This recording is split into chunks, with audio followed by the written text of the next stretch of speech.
দেখো বন্ধুরা, আজকে রেখেছি সমুদ্রের মায়া মাছ। মায়া মাছটা আলু বেগুন দিয়ে রান্না। মাছটা কেটে নিচ্ছি।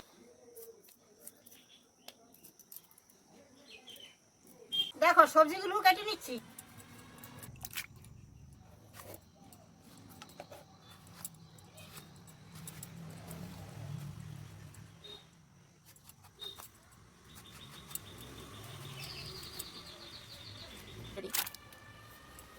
মাছটা লবণ হলুদ মাখিয়ে রেখেছিলাম, এখন ভেজে নেব। মাছ ভাজা হয়ে গেছে, তুলে নেব। মাছটা রান্না করার জন্য পুরনো তেজপাতা দেব, জিরে দেব, পেঁয়াজ আর কাঁচা লঙ্কা দিয়ে দেব।